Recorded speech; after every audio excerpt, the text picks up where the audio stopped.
Most fit deer produce the most offspring for the future. Yeah, and when nutrition is less available, really what deer will do is they'll put more effort into growing body size so they can survive the winter rather than growing large antlers. So in areas where there's less nutrition available, your antler quality will be a little less, or antler racks will be a little smaller. So when a deer gives birth, right? How many offspring? On average, 2. You know, some places fawns will be bred and they'll give birth at about a year old. In lesser quality habitats, fawns most often are not bred. They did a study in New York, not in my region, but in some other regions, although I think they did it in Region 3 way back in the day, maybe in the early 90s or late 80s, where they found that no fawns were breeding, but the most current research, they said about 6% of the fawns were bred, but on average it's about 2 offspring per female. They can have triplets. Sometimes we see them at T-Town running around with 3. Yeah, absolutely. And you say the female with female would be, is there a particular term for a female deer, or is it? Doe. Doe? Yes. And the male would be A buck. A buck. So the doe would stay with the mother for how long until? The fawn would stay with the fawn, let's say. Again, it depends whether it's a male or female offspring. The male, usually when they're about a year and a half old, they start getting a little antsy. That breeding season, their first breeding season comes around. And as their testosterone levels increase, they start to get a little, well, you can say ruddy as the rut approaches. And the female will disperse that male. And it's apparently to protect against inbreeding. And so that male will disperse and find its own home range, hopefully one that doesn't overlap with the female and with the other offspring.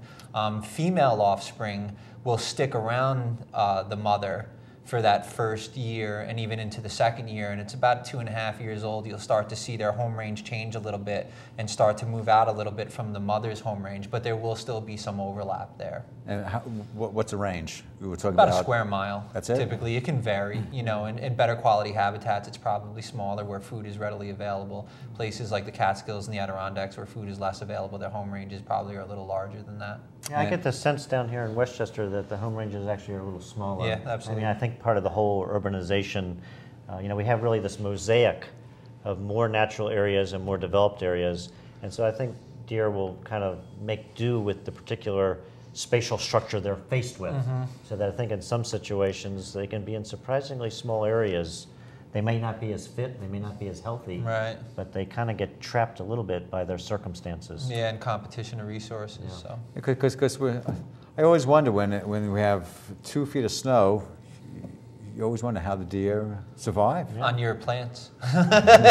In Westchester, quite often it's on people's ornamental plantings. They like to plant a lot of things that'll stay green through the winter. People like to plant things that have color year-round, and they'll do well feeding on those things as well as what the forest provides, the buds that are on the trees that are going to be the leaves the next year.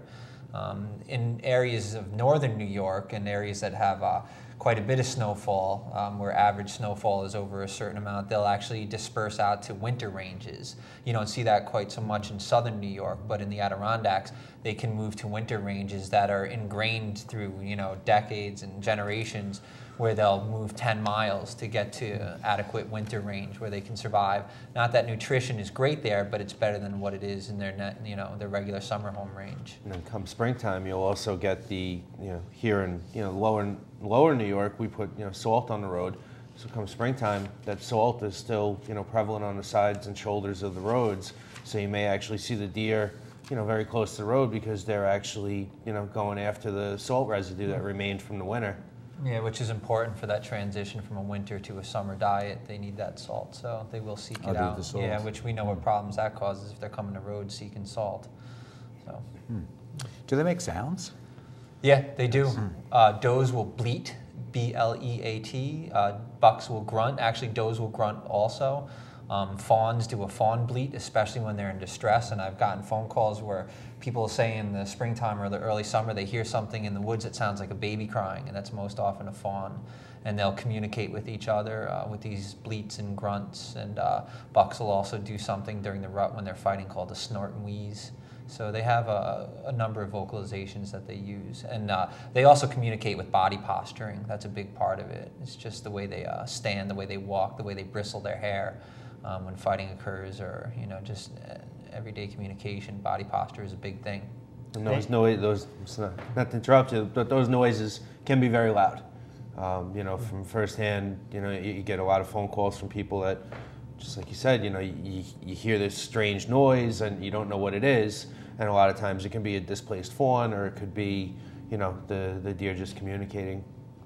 They also surprisingly communicate through scent, and they have glands on the inside of their back legs called metatarsal glands that when deer are frightened and yet they want to be quiet, they can release odor that their other herd mates can detect, and it's really an alarm call that's done silently through scent. Yeah, boy, and we can get into that. We can talk about glands all day with deer. They have interdigital glands between their hooves. They have preorbital glands, forehead glands, the metatarsal that he mentioned, tarsal glands, which are up higher on the leg, and all sorts of ways to communicate with scent. And then, of course, what everybody is familiar with, the tail flagging, with the white tail, when they raise that tail as an alarm signal. How's their eyesight? I've heard people say different things. I've heard people say that their eyesight isn't so good.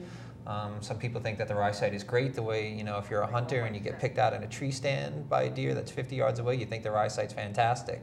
We know their eyesight's a little different than ours is. They don't see colors the same way that we do, and the way their cones and rods are organized in their eye, they see more on a horizontal plane, and that's so that when they're viewing the horizon, they're extremely good at picking out movement, and they can scan a large part of the horizon with the way the rods and cones are organized, and really pick out predators.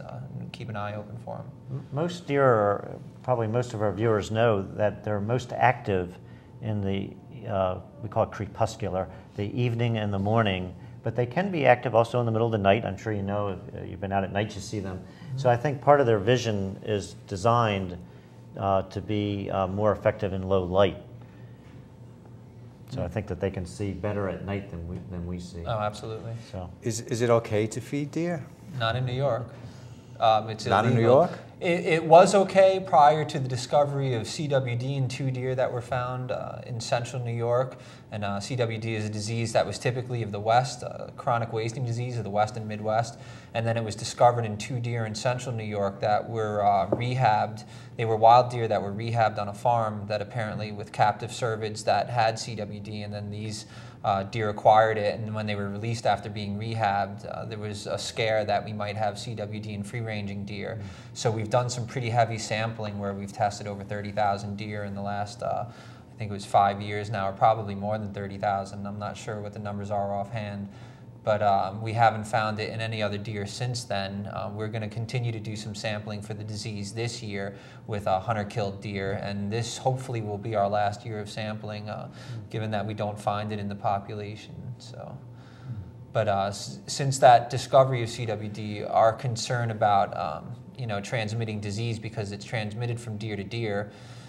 We have concern about people feeding deer, because the difference between deer feeding naturally and deer being fed is when you put out a pile of food, you get a large number of deer that congregate and all feed from that same pile. So you have swapping of bodily fluids all from that same pile, and it can transmit very rapidly that way. So because of that discovery of that disease and our concern about spreading through the population, we put a ban on feeding in New York State. And baiting has always been illegal during the hunting season, but now feeding is illegal everywhere. Interesting. Would you like to add to that? Do you have any? Well, the only thing I would add, and sort of James would too, that feeding any wildlife, except maybe birds, is really a bad idea. It just causes more trouble. I mean, on one hand, it seems like something you're helping the animal or it's enjoyable, but to feed most wild animals, raccoons and possums and deer, it's really not a good idea. Yeah, anybody that watched the last show that we did on coyotes and other species, that was one of the things that we talked about. It changes their behavior, it causes conflicts with people and all sorts of negative outcomes. So we prefer that people don't feed. Even if it wasn't a ban on feeding, I would prefer that people didn't. Do we have a policy here in Yorktown, or some sort of outreach program? Well, essentially, we follow the state laws here. I don't believe that we have any other, local ordinances, other than what, DEC sets forth as their regulations in New York State, with their laws. But obviously, whenever, if you put food out for an animal, you can't just say, okay,